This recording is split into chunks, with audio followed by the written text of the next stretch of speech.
Ibu bapak, saudara-saudari, para romo, para suster, dan para buder yang dikasihi Tuhan, berjumpa lagi dalam episode ke-36.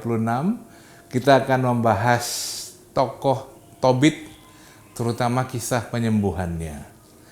Dalam kitab ini kita akan melihat bagaimana kemunculan malaikat Rafael yang berdinamika dengan Tobit dan akhirnya menyembuhkan Tobit. Kisah penyembuhan oleh Tobit ini dimaknai sebagai kasih setia Allah Yahweh kepada dirinya. Sungguh menarik karena kisah Tobit ini bisa kita gunakan untuk kita bercermin dalam refleksi iman pribadi. Karena itu selamat mendengarkan, selamat merenungkan, dan selamat berdoa.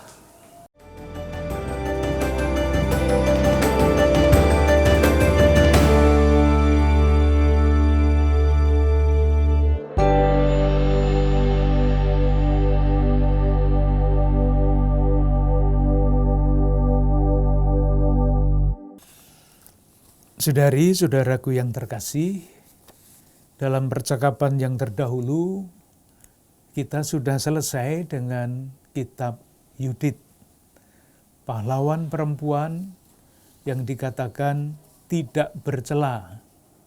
Alasannya karena selalu takut akan Tuhan. Dia tampil ketika semua pemimpin Yahudi, pemimpin bangsa Israel sudah kehilangan akal. Dia tampil rela untuk membela bangsanya dengan strategi yang ampuh, termasuk menipu. Yang penting hasilnya bahwa jalannya seperti itu kita tidak setuju, itu soal lain. Kita tempatkan cerita itu tidak dalam konteks moral sekarang, tetapi di dalam cara berpikir orang pada zamannya. Sehingga hal-hal seperti itu bisa saja terjadi, namanya perang. Sekarang kita lanjutkan dengan kitab Deuterokanonika yang berikutnya, yaitu kitab Tobit. Kitab Tobit. Ceritanya menarik dan gampang diikuti, dan kesimpulannya juga kira-kira sama nanti. Tapi kita lihat apa yang diceritakan di sini. Kalaupun ceritanya sudah tahu, saya kira nanti kita bisa menikmati seni bertuturnya, seni menceritakan pesan di dalam bentuk kisah, dan kemudian ditarik kesimpulan yang pokok. Kesimpulannya itu, belum mulai kok sudah kesimpulan ya. Kesimpulannya itu terungkap di dalam nama tokoh Rafael, malaikat agung, dan Rafael itu artinya adalah Allah menyembuhkan, Allah membebaskan. Kesimpulannya sebetulnya itu. Nah, kesimpulan itu atau pesan itu dibungkus dengan suatu kisah yang menarik. Mungkin kita juga bisa belajar dalam katekese, sudah tidak usah menceritakan yang diceritakan di dalam kitab suci lagi, sudah tahu ceritanya, tapi pesannya apa, diambil, kemudian dibungkus dengan suatu kisah. Nah, kisah itulah yang disampaikan di dalam katekese. Kita lihat alur ceritanya. Kitab Tobit. Latar belakang waktu dan tempat diceritakan di dalam judul Kitab Tobit ini. Kita baca ya. Kitab Kisah Tobit bin Tobiel, bin Ananiel, bin Aduel, bin Gabael, bin Rafael, bin semuanya bin banyak sekali. Dari keturunan Asiel, dari suku Naftali. Itulah yang penting, bahwa Tobit itu masuk di dalam keluarga Naftali, suku Naftali. Di zaman Salmaneser, raja orang-orang Asyur, Tobit diangkut tertawan dari Tisbe yang terletak di sebelah selatan Kudios Naftali di Galilea di atas Hasor, yakni di sebelah barat dan di sebelah utara Fogor. Itu latar belakang waktu dan tempatnya. Gampangnya, Tobit ini berada di pembuangan di kota Ninive. Itu yang pertama. Bagian yang berikutnya, mulai dari bab 1 ayat 3 sampai dengan bab 3 ayat 17. Bab 1 ayat 3 sampai bab 3 ayat 17. Bagian ini terdiri dari dua kisah. Yang pertama berbicara mengenai Tobit. Kita lihat yang kedua nanti mulai dengan bab 3 ayat 7 itu berbicara mengenai Sarah, tokoh lain.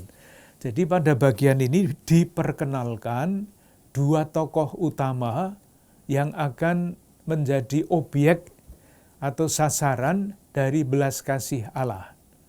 Yang pertama adalah Tobit. Kisahnya menarik.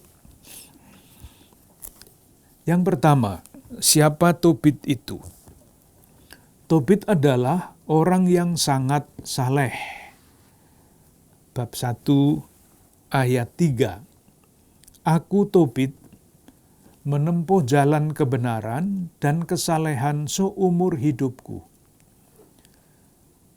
dan banyak melakukan kebajikan kepada para saudara dan segenap bangsaku yang bersama dengan aku telah berangkat ke pembuangan ke negeri Asyur, ke kota Ninive. Tobit orang seperti itu. Ayat 10. Ketika diangkut tertawan dan diasingkan ke negeri Asyur, aku pergi ke kota Ninive. Semua saudaraku dan kaum sekeluargaku makan makanan bangsa asing. Itu artinya makan makanan najis. Tetapi aku mencegah diriku jangan makan makanan itu. Tetap setia di dalam adat istiadat Yahudi. Ayat 13. Semangkatnya Salmaneser, maka putranya Sanherib menjadi raja akan gantinya. Kemudian jalan-jalan di negeri Media tidak terpakai lagi, sehingga aku tidak dapat pergi ke Media lagi. Jadi si Tobit ini menjadi kepercayaan raja sebelum Sanherib ini yang namanya Salmaneser. Tetapi ketika Salmaneser diganti oleh anaknya, sudah dia tidak dipercaya lagi, tidak bisa lagi berbelanja ke sana. Yang dilakukan oleh Tobit salah satunya adalah menguburkan orang-orang sebangsanya yang mati atau dibunuh. Bab 1 ayat 18, 19. Bab 1 ayat 18. Manakala seorang dibunuh oleh Raja Sanherib, setelah raja pulang kalah dari daerah Yehuda, di masa ia dihukum oleh Raja Surgawi karena hujatnya, maka kukuburkan juga. Jadi bisa dibayangkan ya, Sanherib itu kalau kalah perangnya kalah, lalu pulang-pulang membunuh orang untuk menunjukkan bahwa dia hebat. Ternyata budi baik dari Tobit itu dilaporkan kepada raja. Ayat 19. Maka salah seorang penduduk kota Ninive pergi melaporkan kepada raja perihal diriku, bahwa akulah yang menguburkan mayat-mayat itu. Apa yang kemudian terjadi? Karena dilaporkan kepada raja, dia tidak merasa aman lagi. Ayat 19 dan selanjutnya, kemudian terpaksa aku bersembunyi. Ketika aku dapat tahu bahwa hal itu ketahuan oleh raja dan aku dicari-carinya untuk dibunuh, maka aku ketakutan dan melarikan diri. Dari sebab itu segala harta bendaku disita dan tidak ada lagi sisa padaku yang tidak diangkut ke istana raja, kecuali Hana, istriku, dan Tobia, anakku. Jadi karena berbuat baik, maka mau dibunuh. Kemudian ia jatuh miskin. Sudah dikatakan pada ayat 20. Bab 2, diceritakan Tobit menjadi buta. Jadi pada bab 1 diceritakan bahwa ia jatuh miskin, sudah jatuh miskin, menjadi buta. Bab 2 ayat 9 sampai 11. Pada malam itu juga aku membasuh diriku, lalu pergi ke pelataran rumah dan tidur di dekat pagar temboknya. Mukaku tidak tertudung karena panas. Aku tidak tahu bahwa ada burung pipit di tembok tepat di atas diriku, maka jatuhlah tai hangat ke dalam mataku. Muncullah bintik-bintik putih, aku pun lalu pergi kepada tabib untuk berobat. Tetapi semakin aku diolesnya dengan obat, semakin buta mataku karena bintik-bintik putih itu sampai buta sama sekali. Nah, ketika dia buta, apa yang terjadi? Istrinya bekerja. Ayat 11, bab 2 ayat 11. Di masa itu istriku Hana mulai memborong pekerjaan perempuan. Pekerjaan itu pun diantarkannya kepada para pemesan dan ia diberi upahnya. Nah, ini suatu hari dia mendapat upah ekstra. Ceritanya lucu. Pada suatu hari, yaitu tanggal 7 bulan Dustrus, diselesaikannya sepotong kain, lalu diantarkannya kepada pemesan. Seluruh upahnya dibayar kepadanya dan ditambah juga seekor anak kambing jantan untuk dimakan. Tambahan ekstra. Tetapi setibanya di rumahku, maka anak kambing itu mengembik. Lalu istriku kupanggil dan berkata, "Dari mana anak kambing itu? Apa itu bukan curian?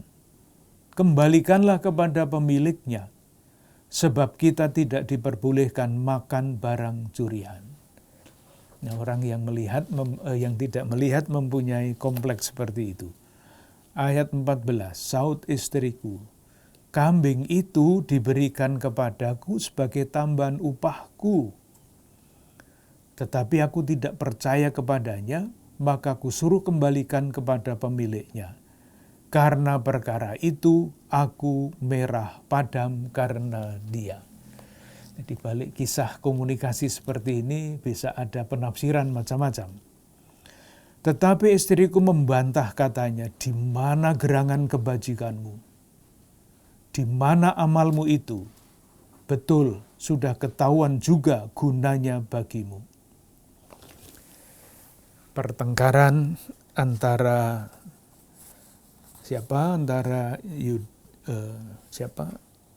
Tobit dengan istrinya. Lalu apa yang terjadi? Karena mungkin stres berkelahi dengan istrinya, maka Tobit berdoa. Dan doanya itu apa? Doanya minta mati. Coba. Padahal perkaranya cuma kambing. Tetapi kok sampai begitu? Nah ini untuk membangun cerita nanti betapa hebatnya Rafael itu. Minta mati ayat 6. Bab 3 ayat 6. Atau mulai ayat 1 ya, ayat 1 dibaca, ayat 2. Engkaulah adil ya Tuhan, semua perbuatanmu pun adil pula. Semua tindakanmu belas kasihan dan kebenaran. Lalu ayat 6, kini berbuatlah kepadaku menurut apa yang berkenan kepadamu, dan sudilah mencabut nyawaku, sehingga lenyaplah aku dari muka bumi, dan kembali kepada debu. Sebab mati lebih berguna bagiku daripada hidup, karena aku mesti mendengar nista dan fitnah, dan sangat sedih rasa hatiku. Ya Tuhan, suruhlah supaya aku lepas dari susah ini, biarlah aku lenyap menuju tempat abadi. Nah, itu perkenalan mengenai Tobit. Ada pertengkaran kecil, lalu kok jadinya seperti itu. Tidak tahu kenapa, mungkin itu menyangkut identitas Tobit yang dikenal sebagai orang yang sangat saleh, tidak mau kena salah sedikit pun, sehingga yang sebetulnya betul dianggapnya salah. Nah sudah segala macam hal bisa terjadi karena ia tidak bisa melihat. Sekarang bagian yang kedua. Sesudah Tobit diperkenalkan, ceritanya berhenti sementara. Nanti dilanjutkan. Yang kedua adalah perkenalan mengenai Sara, anak perempuan Raguel. Itu masih, kalau menurut bab 1 ayat 1, itu masih bersaudara dengan Tobit. Apa yang terjadi? Tobit tempatnya di Ninive, ibu kota Asyur. Sementara peristiwa ini, Sara itu tidak di Ninive, di tempat lain, yaitu di Media, di kerajaan Media. Apa yang terjadi dengan Sara? Bab 3 ayat 7. Pada hari yang sama terjadilah bahwa Sara anak perempuan Raguel di kota Ekbatana di negeri Media mendengar nista dari pihak seorang pelayan perempuan ayahnya. Adapun Sara itu sudah diperistrikan kepada 7 laki-laki, tetapi mereka semua sudah dibunuh oleh Asmodeus.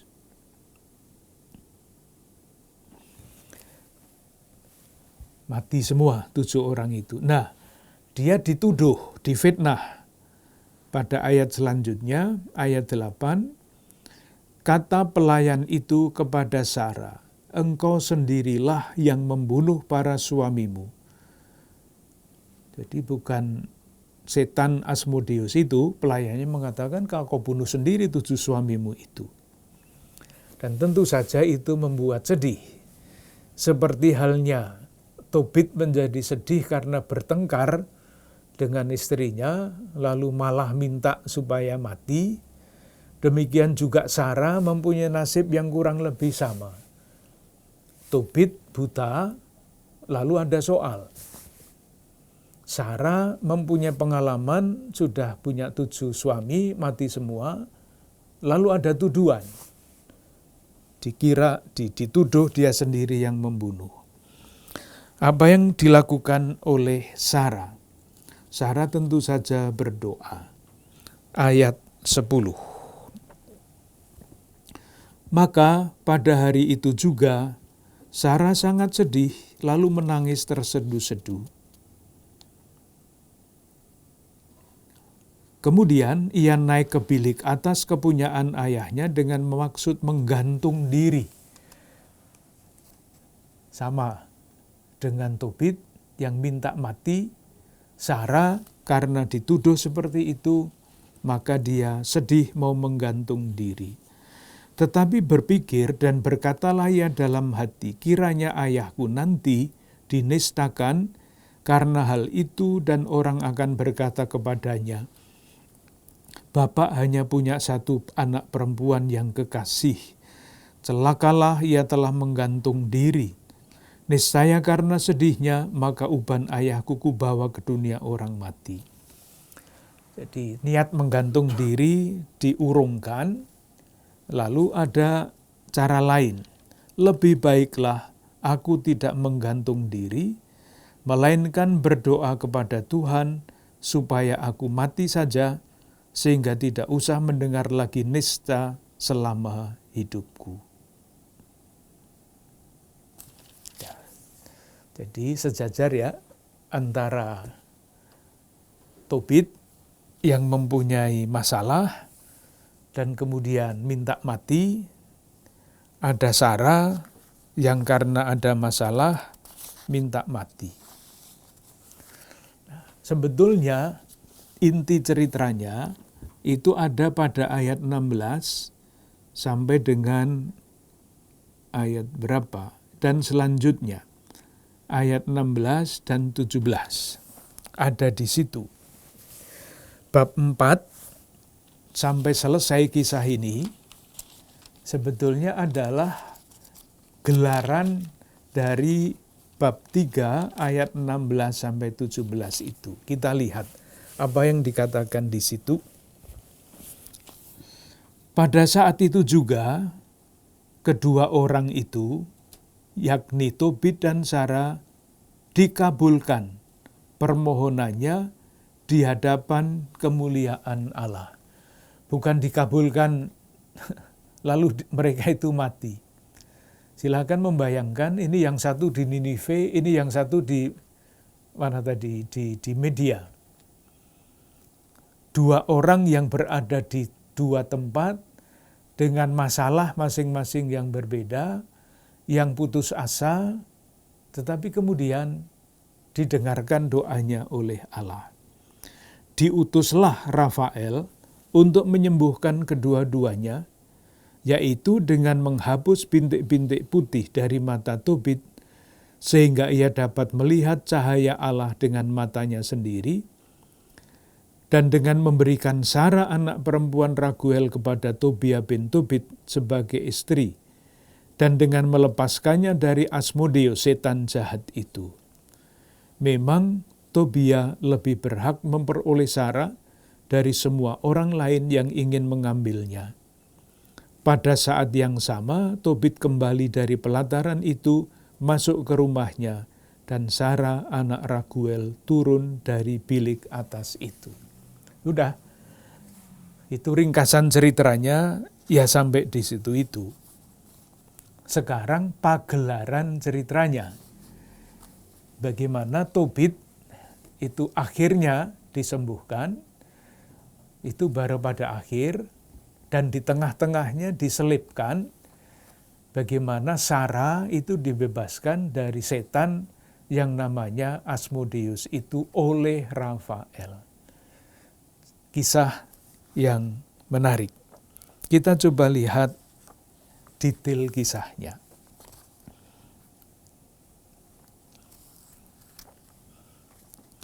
Kisahnya mulai dari bab 4 ayat 1 sampai dengan bab 6 ayat 18. Tobia dikirim ke negeri Media. Jadi Tobia itu anak Tobit yang tinggal di Ninive, dikirim ke Media. Untuk apa? Untuk menagih utang. Itulah yang diceritakan pada bab 4 ayat 1 sampai 2.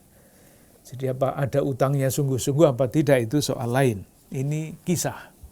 Bab 4 ayat 1 sampai 2. Pada hari itu juga Tobit ingat kepada uang yang pernah dititipkannya pada Gabael diragai di negeri Media itu. Lalu ia berpikir, aku sudah sampai meminta kematian bagi diriku. Mengapa gerangan tidak kupanggil anakku Tobia, untuk kuberi petunjuk mengenai uang itu sebelum aku meninggal. Nah, kapan uang itu dititipkan? Bab 1 ayat 14. Itu ketika Tobit menjadi tangan kanan raja, dia rupanya sering mendapat bonus karena bekerja di dalam bagian logistik. Ayat 13. Oleh Yang Maha Tinggi dianugerahkan kepadaku kerelaan dan penghormatan dari pihak Raja Salmaneser. Dihormati oleh Raja Salmaneser. Aku menjadi pembelanja segala sesuatunya yang diperlukan raja. Bagian logistik kerajaan. Dari sebab itu, aku biasa pergi ke negeri Media untuk berbelanja baginya, di sana sampai raja mangkat. Lalu sekali kutitipkan sebuah pundi-pundi pada Gabael, saudara Gabria di negeri Media, yang 10 talenta perak isinya. Itu hutang atau titipan yang mau diambil oleh Tobit dengan mengutus Tobia. Tobia siap untuk menjalankan pekerjaan itu, tapi dia tidak tahu mana media itu. Maka dinasihati oleh orang tuanya, oleh Tobit supaya mencari teman. Bab 5 ayat 3, ini ayatnya panjang-panjang. Bab 5 ayat 3. Maka jawab Tobit kepada anaknya Tobia, Gabael telah memberikan dan sebagainya. Bagian yang berikutnya, sekarang sudah 20 tahun sejak uang itu kutitipkan. Lagi anakku, carilah untukmu seorang yang dapat dipercaya dan yang mau pergi bersama denganmu. Jadi disuruh minta teman. Bab 5 ayat 4.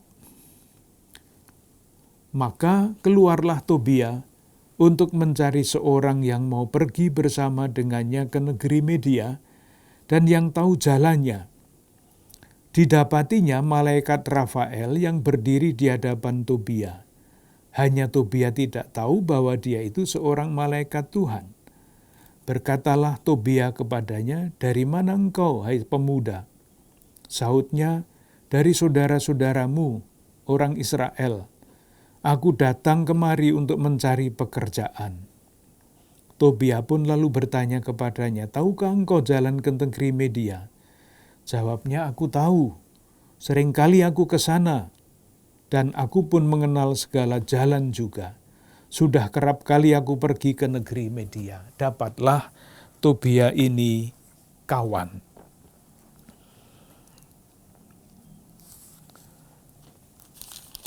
Lalu kawannya itu dipresentasikan kepada ayahnya, kepada Tobit, supaya ayahnya juga tahu siapa kawan yang akan menemani Tobia berangkat ke Media itu. Bab 5 ayat 13. Mulai dari ayat 9 ya, maka Tobia masuk dan memberitahu ayahnya Tobit, katanya, sudah Pak, aku sudah mendapat seorang dari antara saudara-saudara kita orang Israel. Sahut Tobit kepadanya, panggilkanlah aku orang itu nak, supaya aku tahu bangsa apa ia dan dari suku mana, dan apa ia boleh dipercaya untuk pergi bersama denganmu. Sang selanjutnya, sekali lagi ayatnya ini panjang-panjang, saya langsung ke perkenalan Rafael. Hidupku berada di tengah orang-orang mati. Suara manusia ku dengar, tetapi mereka tidak kulihat. Tobit buta maka tidak melihat. Lah, sahut Rafael kepadanya, tetapkan hatimu, penyembuhan Allah sudah dekat. Tetapkan hati. Lalu Tobit berkata kepadanya, anakku dan sebagainya. Ayat 13, Saud Rafael, aku ini Asarya bin Ananias yang besar, seorang saudaramu. Nah, ketika Rafael menamakan diri, menyebut dirinya adalah Asarya, dan salah satu dari saudara mereka, tentu Tobit percaya. Maka dua orang itu dipersilahkan berangkat. Diceritakan pada bab 6 di perjalanan ke negeri Media. Adapun anak muda itu berangkat dengan disertai malaikat itu. Anjing pun ikut serta dengan mereka. Jadi, ini hiburan untuk yang suka anjing. Dibawa kemana-mana menemani malaikat. Nah, ceritanya begini. Ketika menjadi malam, saya baca bab 6 ayat 1. Ketika menjadi malam pada hari pertama, bermalamlah mereka di dekat sungai Tigris. Pemuda itu turun untuk membasuh kakinya di sungai Tigris, tetapi dari dalam airnya melonjaklah seekor ikan besar mau menelan kaki pemuda itu, maka menjerilah ia. Tetapi kata malaikat itu kepadanya, tangkaplah, peganglah ikan itu. Ikan itu pun lalu digagai oleh pemuda itu dan dihilangnya ke darat. Kemudian malaikat itu menyuruh, siatlah, bukalah ikan itu, ambillah kantung empedu, jantung dan hatinya, simpanlah, isi perutnya hendaklah kau buang. Sebab empedu, jantung, dan hatinya adalah obat mujarab. Nah, ini kunci dari kisah itu. Ini nanti yang akan menyembuhkan Tobit dan akan menyembuhkan Sarah. Obat apa? Bab 6 ayat 7-8. Jangan dibaca lurus-lurus, ini zaman dulu. Mungkin tidak berlaku lagi sekarang. Bab 6 ayat 7-8. Maka bertanyalah pemuda itu kepada malaikat. Pemuda itu maksudnya Tobia. Saudara Asarya, obat apa ada di dalam jantung dan hati ikan itu dan di dalam empedunya? Saud malaikat, jantung dan hati itu boleh diasapkan di depan laki-laki atau perempuan yang kerasukan setan atau roh jahat. Lalu segenap gangguan lenyap daripadanya dan tidak tinggal lagi padanya untuk selama-lamanya. Empedu itu hendaknya diurapkan pada orang yang matanya kena bintik-bintik putih. Niscaya bintik-bintik itu pun hanya tinggal ditiupi saja, lalu sembuh pulalah orang itu. Tobit sakit mata, Sarah kerasukan setan, dimusuhi oleh setan. Obatnya sudah ketemu di dalam ikan yang akan menggigit itu, yang sudah disembelih, lalu diambil unsur-unsur yang akan menjadi obat itu. Ceritanya ya begitu itu. Terus mereka melanjutkan perjalanan, akhirnya mereka sampai di rumah Raguel di negeri Media. Raguel itu orang tuanya Sarah yang kerasukan setan itu. Terus bercerita bab 8 ayat 2. Di situ Tobia ketemu dengan Sarah, dijodohkan, lalu sekarang ceritanya berlanjut. Bab 8 ayat 2. Maka ingatlah Tobia, mulai ayat 1 ya, selesai makan minum mereka mau pergi tidur semua. Pemuda itu diantarkan keluar untuk masuk ke kamar tersebut. Maka ingatlah Tobia kepada perkataan Rafael. Diambilnya hati serta jantung ikan itu dari dalam buntilnya yang dibawanya, lalu ditaruhnya di atas bara pedupaan. Dikiranya Tobia itu akan mati seperti 7 suami Sarah yang sebelumnya. Dikiranya, maka sudah dibuatkan kuburan si Tobia itu. Ternyata jampi-jampinya yang dikatakan oleh Rafael tadi mujarab. Dia tidak mati. Karena apa? Karena doanya itu, ayat 3. Ayat 5, maaf. Bab 8 ayat 5. Maka bangunlah Sarah, dan mereka berdua mulai berdoa dan mohon supaya mereka mendapat perlindungan. Mereka angkat doa sebagai berikut, terpujilah engkau ya Allah nenek moyang kami. Dan nanti dibaca doanya itu sangat bagus. Ayat berapa? Ayat 10. Tetapi Raguel bangun dan dipanggilnya beberapa bujangnya yang pergi menggali kubur. Untuk menguburkan si Tobia itu yang pasti akan mati. Sebab Raguel berpikir tidak boleh, tidak, Tobia mati. Nanti kami menjadi tertawaan dan orang ternista. Ternyata Tobia tidak mati. Ayat 14. Maka cahaya itu keluar dan diberitahukannya kepada Raguel serta istrinya bahwa Tobia masih hidup dan tidak terjadi apa-apa. Maka mereka memuji yang berkuasa di surga, katanya, terpujilah, dan selanjutnya.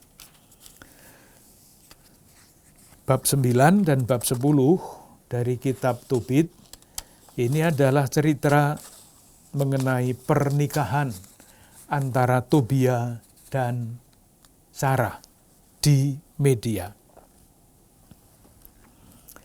Sudah selesai pernikahannya, lalu tentu mereka tidak akan tinggal di situ, karena mereka berangkatnya mereka bukan orang Media, tetapi berasal dari Ninive.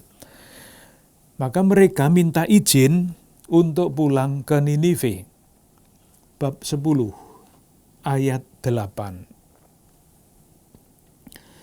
Setelah genaplah 14 hari pesta pernikahan itu, yang dengan sumpah dijanjikan Raguel untuk dirayakan bagi anaknya, maka datanglah Tobia kepadanya, katanya, izinkan aku pulang, sebab aku tahu bahwa ayah ibuku sudah tidak berharap lagi akan melihat aku. Dan sekarang aku mohon Bapak supaya Bapak membiarkan aku pulang kepada ayahku. Seperti biasa, ceritanya tidak lengkap kalau tidak ditahan dulu, jangan pulang pokoknya. Tapi akhirnya diizinkan. Diizinkan pulang pada bab 10 ayat 10. Maka bangkitlah Raguel dan diserahkannya kepada Tobia Sarah istrinya dan separuh dari miliknya, yaitu budak sahaya, lembu jantan dan domba, keledai dan unta, pakaian, uang dan perabot. Maka Tobia membawa pulang istri yang didapatinya di Media. Lalu ceritanya pasti sudah bisa ditebak. Masih bersama-sama dengan Asaria, Rafael, kedua orang itu pulang ke Ninive. Mata Tobit disembuhkan, bab 11, ayat 7-8. Bab 11 ayat 7-8. Sebelum Tobia mendekati ayahnya, berkatalah Rafael kepadanya, aku yakin bahwa mata ayahmu akan dibuka. Sapukanlah empedu ikan itu kepada matanya, obat itu akan memakan dahulu. Lalu mengelupaskan bintik-bintik putih itu dari matanya, maka ayahmu akan melihat lagi dan memandang cahaya. Sudah sembuh. Bab 11, ayat 11-13. Bab 11, ayat 11-13. Tobia menghampirinya dengan empedu ikan itu di tangan, lalu ditiupinya mata Tobit. Ditopangnya ayahnya dan kemudian berkatalah ia kepadanya, "Tetapkan hati, Pak."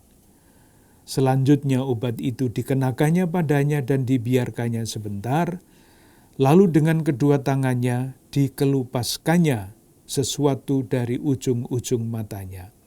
Maka Tobit mendekat Tobia sambil menangis, katanya, "Aku melihat engkau, anakku, cahaya mataku." Ia menyambung pula, "Terpujilah Allah, terpujilah namanya yang besar, terpujilah," dan selanjutnya. Sudah, jadi Sarah disembuhkan, akhirnya menikah dengan Tobia, Tobit disembuhkan. Sekali lagi, singkatannya ada pada awal, pada bab 3 ayat 16 dan 17, pagelaran ceritanya adalah pada bagian selanjutnya. Ceritanya masih belum selesai, masih ada lanjutannya. Bab 12, malaikat Rafael memperkenalkan diri. Asaria memperkenalkan diri sebagai Rafael. Gimana ceritanya? Bab 12 ayat 4. Berkatalah Tobit kepadanya, "Memang nak, sudah seadilnya ia diambilkan separuh dari segala sesuatunya yang telah dibawanya waktu datang." Jadi ini mengenai upah mengupah. Rafael, Asaria sudah menemani anaknya ke Media, membawanya pulang ke Ninive. Lalu sekarang Tobit bicara mengenai upah kepada anaknya. Bab 12 ayat 4 sampai 5. Maka ia dipanggil dan Tobit berkata kepadanya, "Ambillah sebagai upahmu separuh dari segala sesuatunya yang kau bawa waktu datang, lalu engkau boleh pergi dengan selamat." Dah disuruh pulang diupahi. Ayat 6. Tetapi Rafael memanggil kedua orang itu sendiri-sendiri lalu berkata kepada mereka, "Pujilah Allah, muliakanlah Dia di depan mata semua orang." Jadi bukannya mengambil upah, tetapi Rafael minta supaya orang-orang itu memuliakan Allah. Nah, Rafael, malaikat, pasti tidak butuh upah. Ia membuka dirinya, identitasnya pada bab 12 ayat 14. Lagi pula, mungkin dibaca ini, ayat 7, bab 12 ayat 7. "Memang baiklah rahasia raja disembunyikan, tetapi pantaslah perbuatan Allah disingkapkan dan dimuliakan. Lakukanlah yang baik, niscaya malapetaka tidak akan menimpa kamu." Kata-kata itu, rahasia raja disembunyikan tidak apa-apa, tetapi pantaslah perbuatan Allah diungkapkan. Harus disampaikan, harus diceritakan, harus disiarkan kemana-mana. Diulangi lagi pada ayat 11 kata-kata itu. Baiklah rahasia raja disembunyikan, tetapi pantaslah perbuatan Allah diungkapkan. Makanya, nah ini makanya itu. Ketika engkau dan Sarah berdoa, maka ingatan akan doamu itu kusampaikan ke hadapan kemuliaan Tuhan. Demikian pun waktu engkau menguburkan orang-orang mati, ketika engkau tidak ayal-ayalan dan bangkit serta meninggalkan makananmu untuk pergi mengapani mayat itu, maka aku diutus untuk mencobai engkau. Lagi pula, aku diutus oleh Allah untuk menyembuhkan, baik engkau sendiri maupun Sarah menantumu. Aku ini Rafael, satu dari ketujuh malaikat yang melayani di hadapan Tuhan yang mulia. Dah, Badar ceritanya selesai sampai di situ, tetapi sekali lagi belum selesai. Karena kalau kisah seperti ini selesai begitu saja, pasti dianggap tidak cukup. Harus ditutup dengan pujian dan ucapan syukur. Itulah yang kita baca pada bab 13 sampai penutup bab 14 ayat 15. Kita lihat beberapa ayat dari bagian yang terakhir ini. Doa syukur Tobit mulai dari bab 13 ayat 1 sampai bab 14 ayat 1. Tobit mengarang doa ini, bab 13 ayat 1, untuk menyatakan sukacitanya. Terpujilah Allah yang hidup selama-lamanya, dan kerajaannya pun tetap untuk sekalian abad dan selanjutnya. Sementara itu, ada nasihat-nasihat yang diberikan oleh Tobit. Bab 14 ayat 3 sampai 4. Nubuat Tobit mengenai Ninive, tapi kita bisa beri judul lain. Ini nasihat Tobit kepada anaknya Tobia. Ayat 3. Ketika tiba ajalnya, dipanggilnya anaknya Tobia dan disuruhnya, "Nak, ambillah semua anakmu dan pergilah ke negeri Media." Jadi kembali lagi, settingnya awalnya adalah di Ninive, pergi ke Media, kembali ke Ninive. Sekarang ayahnya menasihati Tobia supaya pergi ke Media. Sebab aku yakin akan firman Allah mengenai kota Ninive, sebagaimana yang telah diucapkan Nabi Nahum. Ninive akan hancur. Kita semua tahu ini nanti akan dikalahkan oleh Babel. Kerajaan Asyur akan dihancurkan oleh Babel.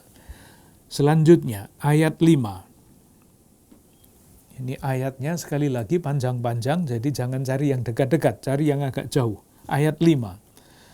Kemudian mereka akan dikasihani oleh Allah dan dikembalikan ke tanah Israel. Jadi Tobit berbicara mengenai Ninive yang akan dihancurkan, kerajaan Babel yang akan muncul, Israel yang akan dibawa, Yehuda yang akan dibawa ke Babel. Ayat 15 itu pembebasan oleh kerajaan Persia, oleh Raja Persia, Kores namanya. Kemudian mereka akan dikasihani oleh Allah dan dikembalikan ke tanah Israel. Maka bait Allah akan mereka bangun meskipun tidak seperti yang dahulu. Hingga tiba saatnya zaman dunia mencapai kegenapannya.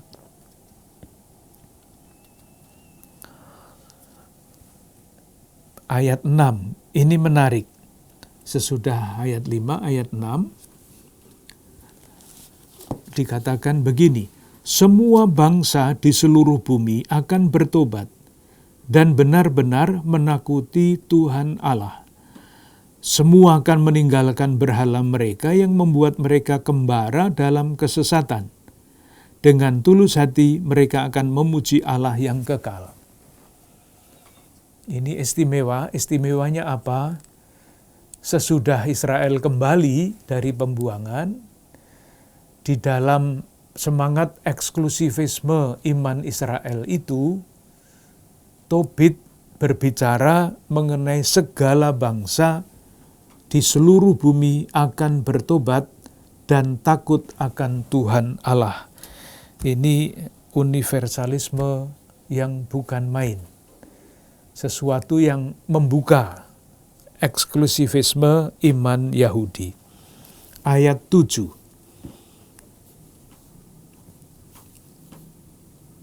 Semua orang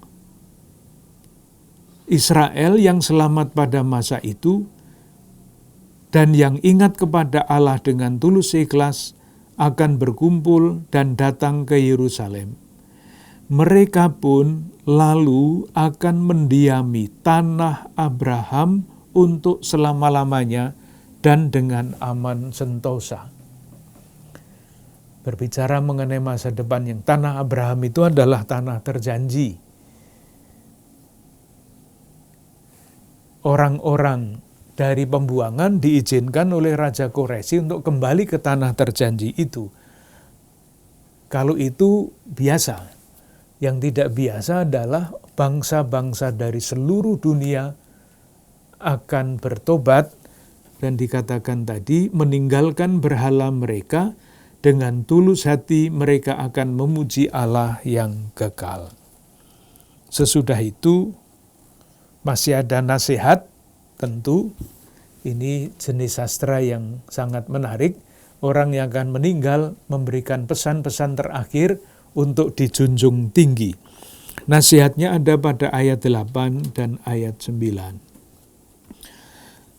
Ayat 8 dan ayat 9. Oleh sebab itu, hai anak-anakku, aku memerintahkan kepadamu, hendaklah mengabdi kepada Allah dengan tulus ikhlas, serta melakukan apa yang berkenan kepadanya. Wajibkanlah segala anakmu, supaya berbuat adil, lagi melakukan kebajikan, supaya ingat kepada Allah, dan selalu memuji namanya dengan tulus ikhlas dan sekuat tenaga. Dan selanjutnya, oleh karena itu, pergilah dari kota Ninive dan jangan tinggal di situ. Sekali lagi, ini pesan terakhir, bab 14 ayat 2-15. Ini ada pesan seperti halnya pesan Yesus kepada murid-muridnya pada perjamuan malam terakhir. Ini pesan Tobit kepada anak-anaknya, Tobia dan Sarah, supaya berpegang pada nasihat itu. Dengan demikian kita sudah membaca kitab Tobit dengan kisahnya. Apa yang bisa dikatakan sebagai satu kesimpulan? Yang pertama, kitab Tobit itu dipergunakan pada zamannya dan pada zaman-zaman selanjutnya dalam rangka pendidikan iman. Iman dalam secara spesifik yang mana? Iman bahwa Allah itu akan terus menyertai. Allah itu menyembuhkan. Kita mempunyai hari raya ketiga malaikat agung itu ya, Gabriel, Mikael, dan Rafael. Tapi urutannya tidak seperti itu. Urutannya Mikael, Gabriel, dan Rafael. Tidak urut abjad malaikat agung itu. Karena itu menunjukkan karya Allah. Kalau Gabriel itu kan sebelum M ya mestinya Mikael. Tapi Mikael diletakkan pada nomor 1. Mengapa? Karena Mikael itu artinya adalah siapa yang agung seperti Allah. Jawabannya, ya tidak ada selain Allah yang menyatakan diri kepada Musa. Siapa yang agung seperti Allah? Gabriel dan Rafael itu menyatakan keagungan Allah. Nah, pertanyaannya siapa yang agung seperti Allah? Ya ini, Allah yang tampil di dalam diri Gabriel, Allah yang tampil di dalam diri Rafael.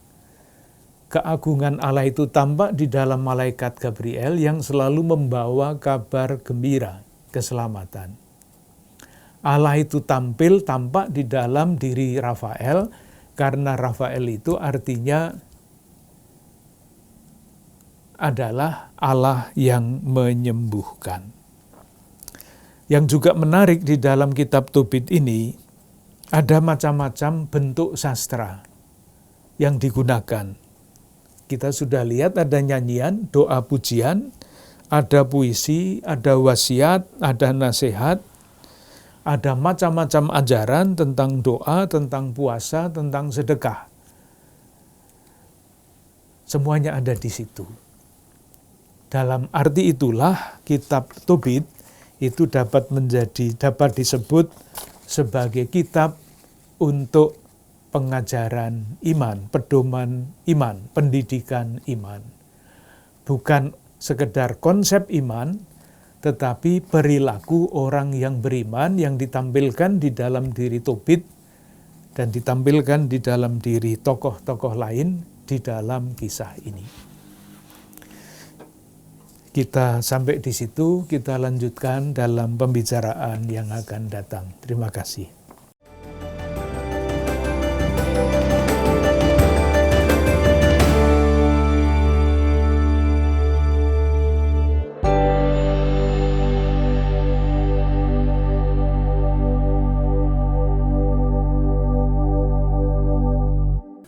Saudara-saudari yang dikasihi Tuhan, sungguh menarik bahwa pembahasan mulai dari kitab Ester, Yudit, dan bahkan Tobit ini bisa kita jadikan sarana pendidikan iman.